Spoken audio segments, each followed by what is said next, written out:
Guys, welcome back to my channel. तो मेरे Banaras diary का आ चुका है पार्ट 2 और ये हम लोग जा रहे हैं बोट राइड के लिए। उसी दिन का है।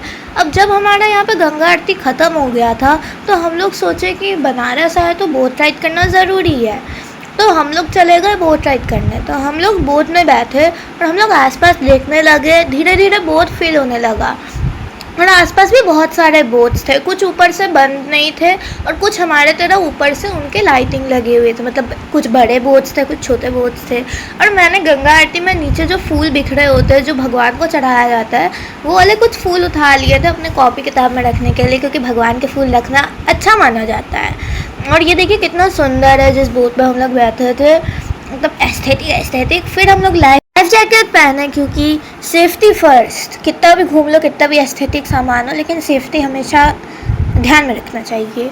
फिर हमारी बोट चलनी धीरे धीरे शुरू हुई, धीरे धीरे मुड़ रही और हम अपने घाटों की तरफ बढ़ना शुरू कर दिए।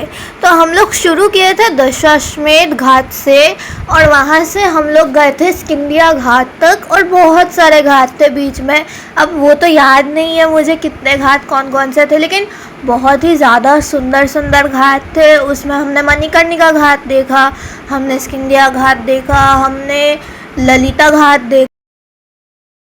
और यहाँ पे इतने सारे सुंदर सुंदर घाटों पे सुंदर सुंदर मंदिर बने हुए थे। और हमारी बस अकेली बोट नहीं चल रही थी, बहुत सारी बोटें चल रही थी। कुछ छोटी बोटें चल रही थी, कुछ बड़ी बोट चल रही थी। हम आसपास बहुत ही ज़्यादा सुंदर लग रहा था और पानी जो था वो भी बहुत।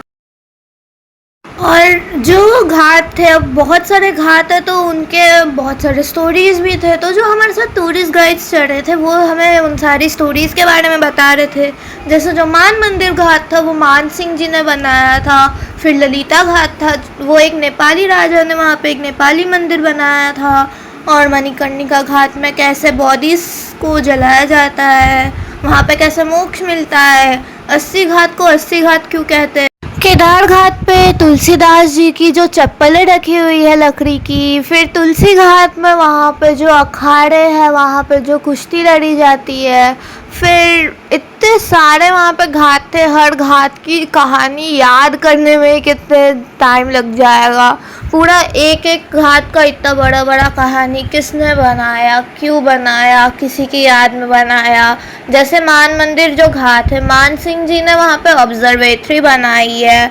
और इतने सारे घाट है। वहाँ पे एक घाट था जो रेड सैंडस्टोन से बना था, वो इतना सुंदर लग रहा था लाइटनिंग में। फिर हम लोग वीडियोस फोटोज़ खींचने लगे क्योंकि बहुत ही ज़्यादा सुंदर था। और ये देखिए मणिकर्णिका घाट, यहाँ पे बॉडी जलाई जा रही थी। और ऐसा करते करते हमारा टाइम हो गया मुड़ने का वापस पीछे तरफ, तो हम लोग धीरे धीरे मुड़ने लगे। और ये रहा स्किंडिया घाट, जहाँ पे वो आधा डूबा हुआ शिवलिंग है।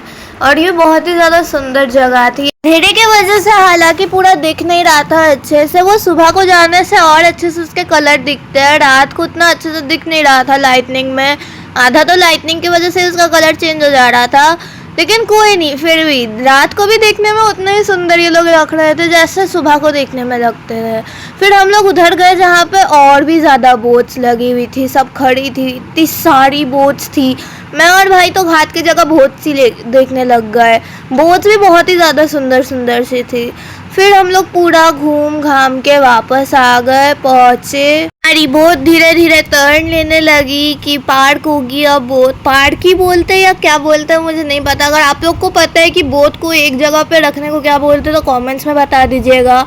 और ये हम लोग धीरे धीरे पहुंच गए और भाई पेट पूजा करने। और यहाँ पे ये मलाई से बना हुआ है, इसको क्या बोलते हैं मैं भूल गई हूँ। इसका भी अगर आप लोग को नाम पता है तो कमेंट में बता दीजिएगा। वैसे मुझे आधी से ज़्यादा चीज़ें याद ही नहीं है, तो इन सब जगहों का नाम अगर आप लोग को पता है तो आप कमेंट्स में बता दीजिएगा। यहाँ पे आप देख सकते हैं दीवार पे मूर्ति बनी हुई है, कितनी सुंदर सुंदर। और बहुत ज़्यादा भीड़ है। यहाँ पे रिंग लाइट जो घूमने वाला होता है जिसपे रील्स बनाते हैं वो वाला भी है। फिर हम लोग पहुँच गए काशी चाट भंडार और आप इसकी भीड़ देख के समझ सकते हैं कि कितनी फेमस जगह है। और ज़्यादातर लोगों को पता ही है, जो लोग काशी गए उनको पता है जगह। और हम लोग भीड़ में स्ट्रगल करते करते, भीड़ में दबते हुए, गर्मी में झुलसते हुए पहुंच गए। वहाँ पे पहुँच के भी ऑर्डर नहीं लिया जा पा रहा था, इतनी भीड़ थी। आधे से ज़्यादा लोग तो कूद जा रहे थे एक दूसरे के ऊपर ताकि बस उनका ऑर्डर ले लिया जाए। फिर ऑर्डर जब मिलने को था तब तो आधे लोग दूसरों के ऊपर खाना गिरा के आ जा रहे थे। फिर हमने भी जब लिया, हमारा भी खाना आधा गिर गया। देखिए पूरा हाथ में तेल तेल हो गया है। ऐसे इतनी भीड़ से खाना लेके आना ही बहुत बड़ी बात है, तो मैं ज़्यादा नखरे नहीं दिखाऊंगी, जो मिला है वो खाऊंगी।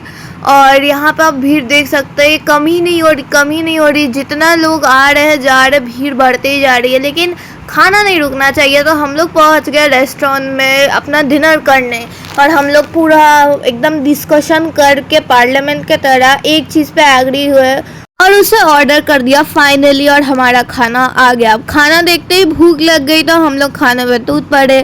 भाई और मम्मी ने डोसा मंगवाया था, और मैंने और पापा ने नान और दाल मंगवाया था। देखिए वहाँ पर नॉनवेज मिलता भी नहीं है और हम लोग खाते भी नहीं है, तो हम लोग कोई रिस्क लेना नहीं चाहते थे।